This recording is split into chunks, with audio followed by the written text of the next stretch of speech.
barangay health center ang itinuturing na first line of defense sa anumang karamdaman. Nakasaad sa ilalim ng batas na bawat barangay sa Pilipinas ay dapat may health center. Pero sa panahon ngayon, napakarami pa ring mga barangay ang walang health center at nangungulila ang mga residente sa anumang serbisyong pangkalusugan. Bakit pa nga ba tayo binabalot ng ganitong problema? Yan ang sisiyasapin natin ngayong gabi. Ako po si Karen Davila at ito ang The Correspondent. Nagpunta kami sa isang 5th class municipality sa dulo naman ng Cavite.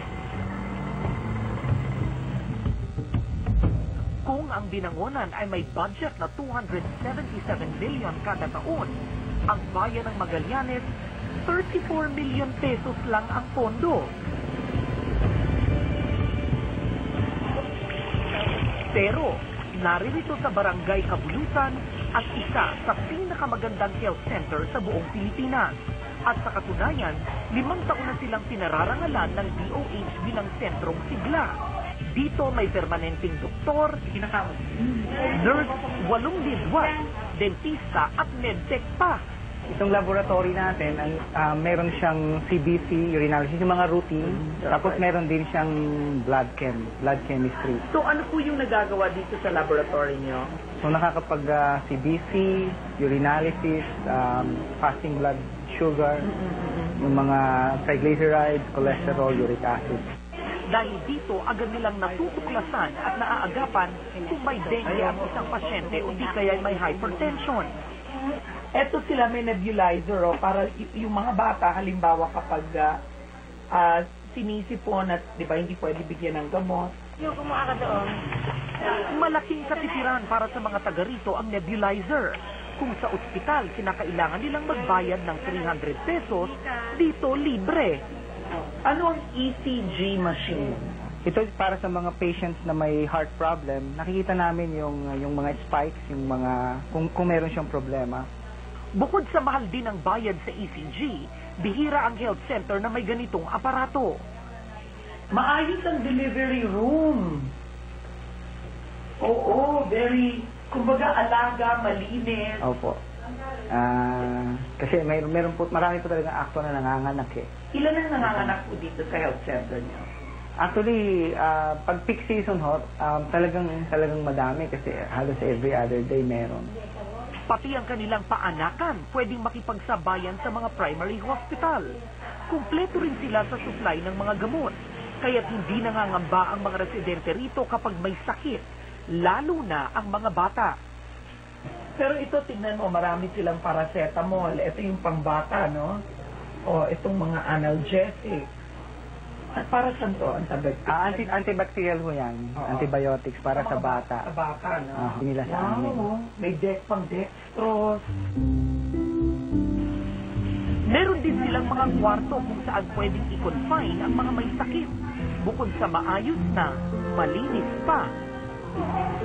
Meron pa kayong admitting. Opo. I-confine kayo. Kasi yung mga for rehydration namin, pagka talagang hindi pa kaya tumakbo at saka pagka walang pera, dito na namin minamanage. Kahit 5th class municipality ang Magallanes, maituturing na 1st class ang kanilang health center. Kung tutuusin, para nga itong isang maliit na ospital.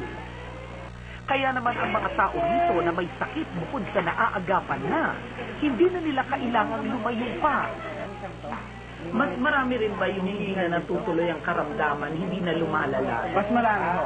Kaya nandun na yung sentrong sigla eh. So, kasi supposed to be RHU, nasa preventive side kami. So, nape-prevent na namin kasi nadadiagnose namin maaga. Nakakahanga ang Magallanes dahil kung tutuusin, 5% lang ng kanilang budget ang inilalaan nila sa kalusugan. Ngunit gayon pa man, hindi matutumbasan ang serbisyong na ibibigay nila sa kanilang mamamayan. So yung 1.8 million na yung kada buwan o kada taon? Kada taon na po yun. Kada salary? Including salaries na po yun. Including all other expenses na tungkol po sa rural health unit. So, salary, kuryente, Opo. lahat ng telepono, aircon, lahat ng ito. At sa meron din po part nyo doon ng gamot, pero po kami provide na 40,000 para sa gamot.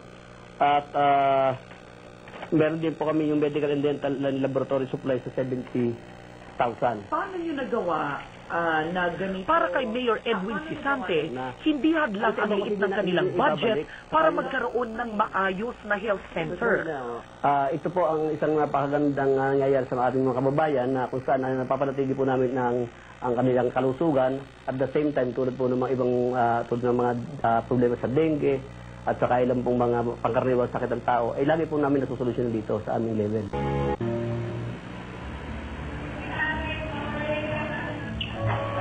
Kompleto ng pasilidad, kagamitan, gamot, at maging ng mga staff. Abandonado, sira-sira, inaagit, at nakarampot na gamot. Ito ang dalawang mukha ng health center at ang mga taong nakikinabang rito o di kaya naman walang mapakinabangan. Kapwa nakasalalay sa mga lokal na pamahalaan. Ito ang epekto ng devolution. Noong 1993, inilipat na ang pagpapatakbo ng health services mula sa DOH sa mga lokal na pamamahala ng mga mayor at gobernador. Mas maganda noong panahon na sila ay nasa ilalim ng Department of Health. Dahil itong kasalukuyang kalakaran kasi ngayon, depende sa local government officials kung paano nila i-manage yung kalusugan ng kanilang mga constituents, no? So ngayon, masasabi namin na buhat noong i-devolve, bumaksak yung serbisyo pangkalusugan. Ayon kay Secretary Duque ng Department of Health, ideal daw na ang bawat barangay merong health center.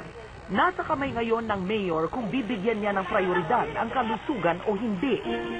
Pero sa huling talaan ng National Statistics Office o NSO, noong 2007, may 41,995 barangay sa buong Pilipinas. Pero 2,374 lamang ang merong health center.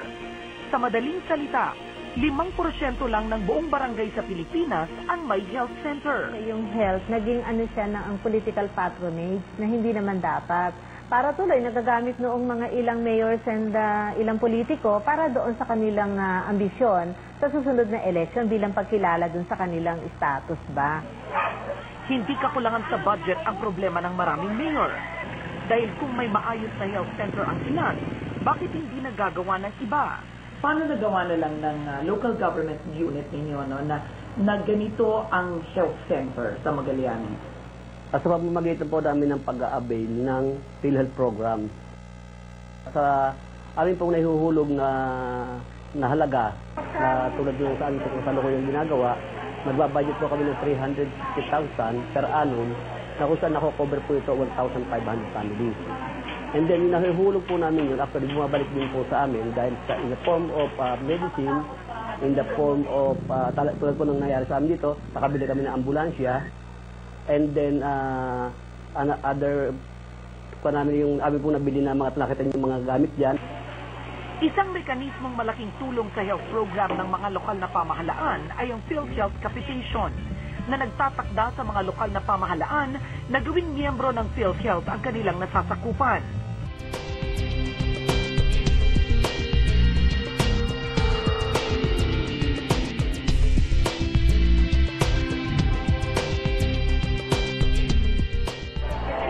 Walang iniiwang gamot matapos ang medical mission.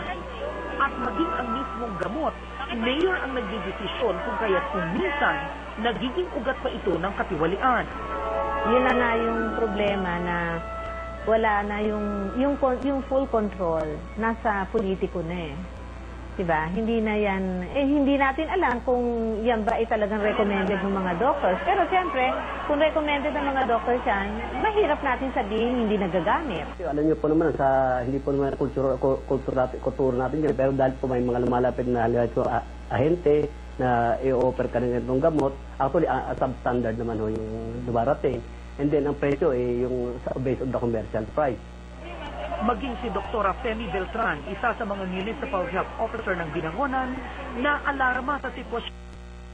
First line yun yung amoxicillin. Pero yung sa kanya, mukhang hindi na siya kayang talaban ng amoxicillin. Lalo na kung nakapagsimula na siya at baka maging immune na yung bacteria. Sama namin kayo. Itinayo ni Dr. Femi na dalhin na sa ospital si Nanay Paz para mas malaman ang tunay niyang kalagayan. Kaya't sa ospital, kinailangan pa namin ipakiusap si Nanay Paz kay Mayor para lang mabigyan ng atensyon. Ang dapat sana'y responsibilidad ng lokal na pamahalaan.